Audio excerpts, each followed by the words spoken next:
Hello everyone. आज का सफर है एक कोरियन मिस्ट्री के साथ। एपिसोड की शुरुआत होती है एक लड़के से जो बैटरी डालकर अपने टेजर को चेक कर रहा था, जो कि इलेक्ट्रिक शॉक देने के लिए यूज होता है। सीन कटता है और जाता है उसी के स्कूल में। इस लड़के का नाम है जीसू, जो अपने टीचर के सामने बैठा था।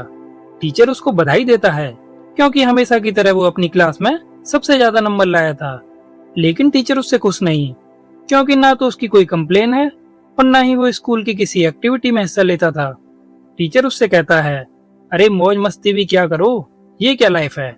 जीसू क्लास का सबसे शांत दिखने वाला लड़का है, लेकिन असलियत में ये लड़का एक ऐप की मदद से कुछ इलीगल काम करता था, जिसमें वो अंकल का कैरेक्टर बनकर लड़कियों को क्लाइंट प्रोवाइड करता और उनकी सेफ्टी देखता था। इस काम में उसकी मदद करता है मिस्टर ली नाम का आदमी। अगले सीन में देखते हैं एक लड़की जिसको उसके साइकोपैथ क्लाइंट ने बुरी तरह बांधा हुआ था, और वो मदद के लिए बार बार अपने ब्रेसलेट को प्रेस कर रही थी, जिससे जीसू पर सिग्नल जाता है और वो भेजता है मिस्टर ली को। मिस्टर ली उस आदमी को बुरी तरह पीटते और उस लड़की को बचा लेते हैं।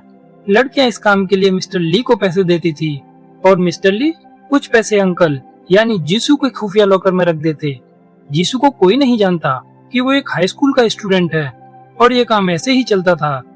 अगले दिन हम देखते हैं जीसू क्लास में आराम से लेटा हुआ था। तभी उसी क्लास का बदमाश लड़का, जिसका नाम डोमिनस है, क्लास में आते ही कमजोर दिखने वाले लड़कों को परेशान करता है।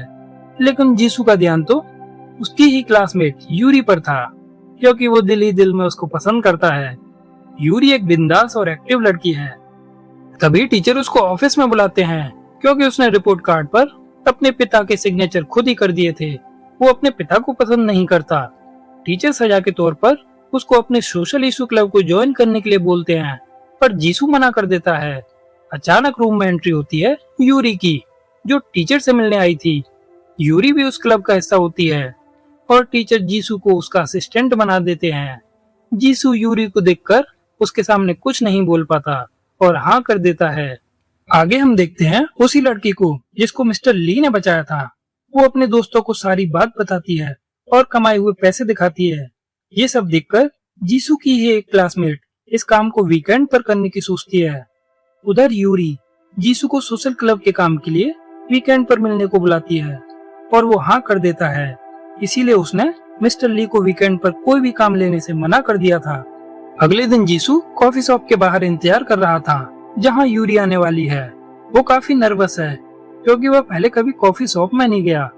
यूरी के आते ही दोनों अंदर चले जाते हैं और बातों ही बातों में यूरी को पता चलता है कि वो अपने पेरेंट्स के बिना ही रहता है। वो उसको पूछती है, तुम खर्चे के पैसे कहाँ से कमाते हो? तब वो झूठ बोलता है कि उसकी एक पार्ट टाइम जॉब है। दूसरी तरफ जीसू की क्लासमेट उसी साइकोपैथ क्लाइंट का नंबर लेकर उसके पास चली गई थी, लेकिन वो आदमी तो इसी बात का इंतजार कर रहा था। वो उसे पकड़ लेता है और मिस्टर ली को बुलाने के लिए बोलता है। लड़की मदद के लिए अपने ब्रेसलेट को प्रेस कर रही थी और ये सिग्नल जीसू पर जाता है, लेकिन वो तो यूरी के सामने बैठा था। फिर भी वो किसी तरह टॉयलेट का बहाना बनाकर मिस्टर ली से कांटेक्ट करने की कोशिश करता है। उधर मिस्टर ली तो वीकेंड ऑफ पर अपने फोन को ठीक करा रहे थे और उनसे कांटेक्ट नहीं हो पाता। जीसू सोचता है कि अब वो क्या करे। उधर यूरी भी उसका इंतजार कर रही है। मजबूरी में जीसू डिसाइड करता है कि वो खुद ही उस लड़की को बचाकर लेकर आएगा। यहाँ वही पहला सीन दिखता है जिसमें वो मास्क लगाए टेजर चेक कर रहा था। अब जीसू उसी होटल के बाहर था और वहाँ दिखता है पुलिस तो पहले से ही उस होटल को चेक करने के लिए पहुंची हुई है। वो इस बात का फायदा उठाकर उस साइको आदमी को कॉल करके डराता है कि मैंने पुलिस को लड़की की मदद के लिए भेजा है, जिससे वो आदमी पुलिस से डर जाता है और लड़की को वहीं छोड़कर भाग जाता है। अब लड़की कैसे भी बचकर उस होटल से निकल रही थी ताकि पुलिस उसे देख ना सके, क्योंकि ये एक इलीगल काम था। लेकिन एक लेडी इंस्पेक्टर की नजर उसके बैग की कीचेन पर पड़ जाती है। लड़की होटल से बाहर आ जाती है और उसको सेफ जाते हुए देखने के बाद जीसू तुरंत भागता है कॉफी शॉप की तरफ, पर वहां जाकर देखता है यूरी तो पहले ही जा चुकी है। ये देखकर वो बहुत दुखी होता है और यूरी को सॉरी का मैसेज भेजता है। एपिसोड 1 यहीं खत्म हो जाता है।